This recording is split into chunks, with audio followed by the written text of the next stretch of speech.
આજે પણ ઇન્ડિગોની કેટલીક ફ્લાઇટ્સ રદ થઈ છે।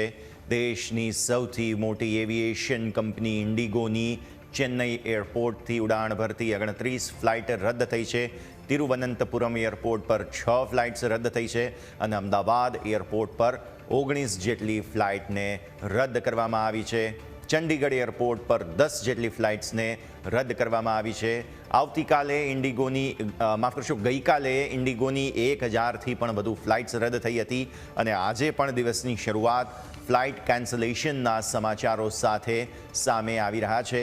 તો અત્યારે સીધા જ તમે તસવીરો અલગ અલગ નિહાળી રહ્યા છો એરપોર્ટથી અને સમાચારો આવી રહ્યા છે તે પ્રમાણે અત્યારે આ ફ્લાઇટ્સ રદ થવાનો સિલસિલો હજુ પણ થમ્યો નથી। આ સતત ત્રીજો દિવસ છે કે આવા પ્રકારનું સંકટ સામે આવ્યું છે।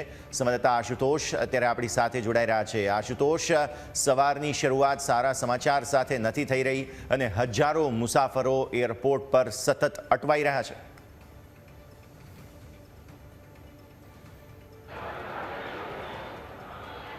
હજી આ સ્ટાફની અછત અને ડીજીસીએના નિયમના કારણે ઇન્ડિગોની ફ્લાઇટને સૌથી વધુ અસર થઈ છે, કારણ કે ઇન્ડિગો જે છે તે રોજની 400થી પણ વધારે ઉડાન જે છે તે સમગ્ર દેશમાં ભરે છે અને તેના જ કારણે લોકોને હાલાકીનો સામનો જે છે તે કરવો પડી રહ્યો છે। લોકો અમદાવાદ એરપોર્ટ ઉપર 2-3 દિવસથી જે છે તે ફસાયેલા છે। અમદાવાદના એરપોર્ટના સીધા દ્રશ્યો જે છે તે બતાવશું કે હાલ પણ જે ઇન્ડિગોનું જે કાઉન્ટર છે ત્યાં લોકોનું રિફંડ માટે અથવા તેમને ફ્લાઇટને લઈને અપડેટ્સ માટે લોકો જે છે તે પહોંચી રહ્યા છે। 9 વાગ્યા સુધી આપણે અપડેટની વાત કરીએ તો 9 વાગ્યા સુધીમાં અમદાવાદ એરપોર્ટથી સવારે રાત્રિના 12 વાગ્યાથી સવારે 8 વાગ્યા સુધીમાં 13 જેટલા ડિપાર્ચર જે છે ફ્લાઇટ જેથી ઉપડવાની હતી તે કેન્સલ થઈ ચૂકી છે, જ્યારે 7 જેટલી ફ્લાઇટો જે છે તે જે અરાઇવલ હતી તે રદ કરવામાં આવી છે। બીજી તરફ જે ચાર્ટની વાત કરીએ યસ તો અમદાવાદથી ઉપડનાર સમગ્ર દિવસની 30 જેટલી ફ્લાઇટ જે છે તે રદ કરવામાં આવી છે। તો બીજી તરફ એરાઇવલ જે છે તે પણ 10થી પણ વધારે એરાઇવલ જે છે તે અત્યાર સુધીમાં સમગ્ર દિવસના ચાર્ટ પ્રમાણે કેન્સલ જે છે તે હાલમાં જોવા મળી રહ્યા છે। લોકોને પારાવાર સમસ્યાનો સામનો જે છે તે કરવો પડી રહ્યો છે। લોકો સાથે વાત કરવાનો પ્રયાસ કરશું, જાણશું કે શું તેમને સમસ્યા જે છે તે નડી રહી છે અને શું સ્ટેટસ જે છે તે જાણવા મળી રહ્યું છે। એક બેન છે વ્હીલચેર ઉપર જે ક્યાંક જવાના હતા। मैडम जी कहाँ से आए हैं, कहाँ जाने वाले थे? नहीं, हमको फ्लाइट रद्द हुई आपकी? हमको नहीं पता।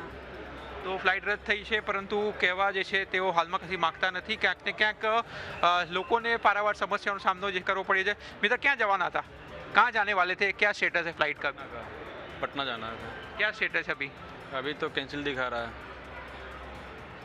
कितना डिले हो गया है? कैंसिल दिखा रहा है, कैंसिल दिखा रहा है। क्यों जाने वाले थे, कुछ फंक्शन था, क्या था? मेरा घर है पटना, मेरा घर है पटना और यहाँ कुछ काम से आए थे मेडिकल इशू से, उसी के ऑल्टरनेटिव कुछ सोचा है या क्या बता रहे इंडिगो वाले? अभी देख रहा हूँ प्रोसेस क्या होता है। अभी नेक्स्ट फ्लाइट या किसी फ्लाइट में भी क्या अरेंजमेंट होता है, देख रहे हैं।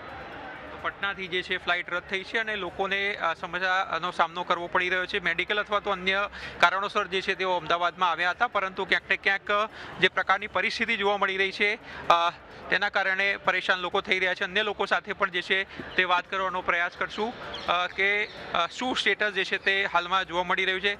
સરજી, ક્યાં જવાના હતા, શું બતાવી રહ્યું છે હાલમાં? થઈ ગયું છે, નો પ્રોબ્લેમ। બતાવી રહી છે ફ્લાઇટ? સારું સપોર્ટ કર્યો છે। શું બતાવે છે ફ્લાઇટ કેટલા વાગે જવાની છે, શું છે, શું કહી રહી? એ નથી ખબર, અંદર ગયા છે, મારી ડોટર છે। ઓકે, તો કંઈ કોન્ટેક્ટ થાય તો ખબર પડે। ઓકે, એને ઇન્ટરનેશનલ ફ્લાઇટ્સ છે એટલે કોઈ એના નંબર ઉપરથી ઓલું નથી થતું। ओके सर जी, कहाँ जाने वाले थे, क्या दिखा रहा है स्टेटस फ्लाइट का? हमारा तो वाराणसी जाना था, लेकिन उस फ्लाइट के बारे में वो सुबह की फ्लाइट कैंसिल हो गई है। दूसरी फ्लाइट दी है 3 बजे की और उसमें भी कह रहे हैं कि कंफर्मेशन नहीं है कि जाएगी कि नहीं जाएगी, लेट हो जाएगा, क्या होगा। कितने बजे की फ्लाइट थी सर आपकी? क्या जी? कितने बजे की फ्लाइट थी और क्या स्टेटस बता रहा है, क्या इंडिगो वाले क्या बता रहे हैं, कब जाएगी या कुछ ऑल्टरनेटिव अरेंजमेंट कर रहे हैं? सुबह वाली फ़्लाइट तो कैंसिल कर दिए हैं, अब फिर दूसरी फ़्लाइट हमको दिए हैं 3 बजे की और उसमें भी कंफर्मेशन नहीं कर पा रहे हैं कि जाएगी कि नहीं जाएगी। इनका बहुत बड़ा, काफ़ी बड़ा शेड्यूल डिस्टर्ब है, काफ़ी फ़्लाइटें इनकी कैंसिल भी हो गई हैं, तो लोगों के ज़रूरी काम छूट जा रहे हैं। अब क्या करें, जो ऐसे भेजना होगा वैसे ही भेजेंगे। कब ये टिकट बुक करवाया था और जो दूसरी एयरलाइंस है उसमें कितना फेयर दिखा रहे हैं अभी? ये टिकट तो जो कैंसिल हो गई वो वाली, वो कैंसिल, वो करीब 1 हफ्ते पहले ही बुक कराए थे। तो वो कैंसिलेशन यहाँ आने पे पता चला, नहीं तो दूसरी बुक कराए होते। और सबसे बड़ी दिक्कत ये है कि इंडिया गो वाली फ़्लाइट जो है सबसे ज़्यादा कैंसिल हो रही है। बाकी किसी भी आप देखिए किसी काउंटर पे कोई बहुत भीड़ नहीं है, इनका बहुत ज़्यादा इशू है। तो दूसरी एयरलाइन है उसमें क्या फेयर दिखा रहा है वाराणसी का? अब ये तो हम चेक नहीं किए, अभी ચેક કરना તો જે છે અન્ય જે ફ્લાઇટ છે તેમના પણ ફેર જે છે તે વધી ચૂક્યા છે, પરંતુ તમે આ દ્રશ્યો જોઈ શકો છો, CISFએ ત્યાં જવા માટે મીડિયાને મનાઈ ફરમાવી દીધી છે, પરંતુ લોકોનો તમે જોઈ શકો તો કતારો પોતાની ફ્લાઇટના સ્ટેટસ માટે કે તેમની ફ્લાઇટનું શું સ્ટેટસ છે તે જાણવા માટે લોકો પહોંચી રહ્યા છે। વારાણસી હોય, પટના હોય કે પછી અન્ય શહેરો હોય, તેમાં મોટાભાગની ફ્લાઇટ જે છે તે રદ કરવામાં આવી છે। અત્યાર સુધીનો હાલની વાત કરીએ તો 30 જેટલી ફ્લાઇટ સમગ્ર દિવસ માટે રદ જે છે તે કરી દેવામાં આવી છે અને હજુ તેમાં પણ જે છે તે વધારો નોંધાઈ શકે છે, કારણ કે ફ્લાઇટ જ્યારે આવતી જ નથી તો ક્યાંથી ડિપાર્ચર થશે તે પણ એક સૌથી મોટો હાલમાં સવાલ જે છે તે જોવા મળી રહ્યો છે। એટલે કે લોકોના પારાવાર સમસ્યાઓનો સામનો જે છે આજે સતત ચોથા દિવસે પણ કરવો પડી રહ્યો છે। ઇન્ડિગોએ તો વેબસાઇટ પર વી આર રિયલી સોરી જે છે તે લખી દીધું છે અને કીધું છે કે આગામી 15મી ડિસેમ્બર સુધી લોકોને આ પ્રકારની હાલાકીનો સામનો જે છે તે કરવો પડી શકે છે, પરંતુ હવે જોવાનું એ રહે છે કે અન્ય એરલાઇન્સો જે છે તે પોતાની ફ્લાઇટની ફ્રીક્વન્સી કેટલી વધારે છે અને ભાડામાં કેટલી રાહત આપે છે, કારણ કે અન્ય જે એરલાઇન્સ છે તેમણે તો અધધ ભાડા જે છે તે વધારી દીધા છે। એટલે DGCએ પણ આ સમગ્ર મામલે આ એરલાઇનોને આદેશ જે છે તે કરવો પડે કે ઓછા ભાડા જે છે તે રાખો, કારણ કે આ તો ફક્ત નફો કમાવાનો જે છે તે રીત છે, કારણ કે કોઈપણ પ્રકારનું રેગ્યુલેશન ન હોવાના કારણે ફ્લાઇટના ભાડા જે છે તે લાખ રૂપિયા સુધી પણ પહોંચી ચૂક્યા હોવાનું જે છે તે સામે આવ્યું છે। જી આશુતોષ, જોવાની વાત એ છે કે લોકોને એરપોર્ટ પહોંચ્યા પછી ખબર પડે છે કે ફ્લાઇટ કેન્સલ થઈ। જો ફ્લાઇટ કેન્સલ થવાની હોય અને પ્રી પ્લાન હોય તો એરલાઇને મેસેજ કરી દેવો જોઈએ લોકોને કે તમારી ફ્લાઇટ કેન્સલ થઈ છે, તો તેઓ કોઈ બીજી વ્યવસ્થા કરે। હવે આ તો એવી તકલીફ પડી રહી છે કે માણસ જ્યારે એરપોર્ટ આવે, અહીંયા કાઉન્ટર પર આવીને પૂછે ત્યારે ખબર પડે છે કે ભાઈ તમારી ફ્લાઇટ કેન્સલ થઈ ગઈ છે। એટલે આ જે સમસ્યા છે સિસ્ટમની અને તેમના સ્ટાફની જે અછતની, તે ઉડીને આંખે વળગી રહી છે। આશુતોષ,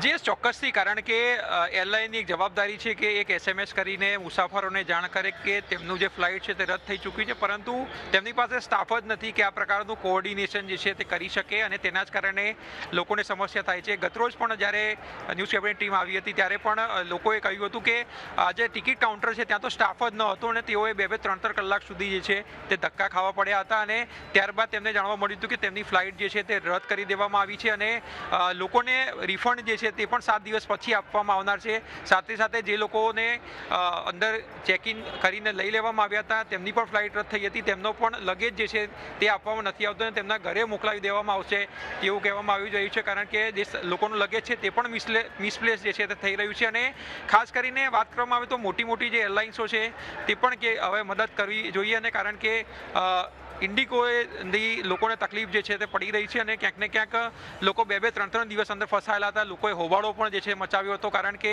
ફ્લાઇટ કેન્સલ થઈ હતી, પરંતુ તેમની પાસે સ્ટાફ જ નથી। અને સૌથી મહત્વપૂર્ણ વાત એ છે કે અહીંથી ચેક ઇન બોર્ડિંગ પાસ જે છે તે અહીંથી ઇસ્યુ પણ કરી દેવામાં આવે છે, તેમનું લગેજ પણ લઈ લેવામાં આવે છે। લોકો જ્યારે અંદર જાય છે સિક્યુરિટી ચેકિંગ કર્યા બાદ, ત્યારબાદ તેમને ખબર પડે છે કે તેમની ફ્લાઇટ રદ કરી દેવામાં આવી છે। એટલે જ્યારે એરપોર્ટ ઉપર લોકો પહોંચે છે ત્યારે પણ તેમને ખ્યાલ નથી હોતો કે તેમની ફ્લાઇટ રદ થઈ છે, એટલે એ પ્રકારનું પણ પ્લાનિંગ જે છે તે ઇન્ડિગોનું નથી। જ્યારે બોર્ડિંગ પાસ ઇસ્યુ કરી દેવામાં આવે છે, સિક્યુરિટી ચેકિંગ કરીને અંદર પણ લોકો જતા રહે છે, ત્યારબાદ તેમની ફ્લાઇટ જે છે તે રદ કરી દેવામાં આવે અથવા તો 2-3 કલાક સુધી જે છે તેમને અહીંયા ટલ્લાવવામાં આવે છે અને ત્યારબાદ તેમને કહેવામાં આવે છે કે તમારી ફ્લાઇટ આજે કેન્સલ થઈ છે અને સાંજે ઉપડશે અથવા તો કાલે વહેલી સવારે ઉપડશે।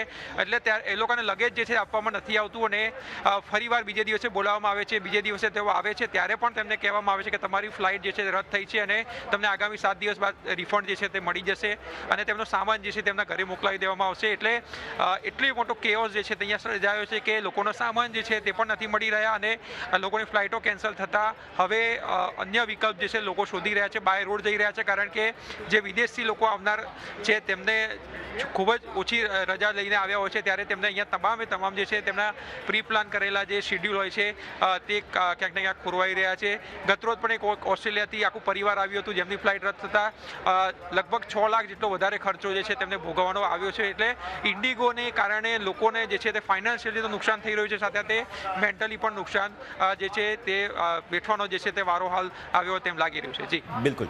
આશુતોષ, આપ અમારી સાથે જોડાયેલા રહો.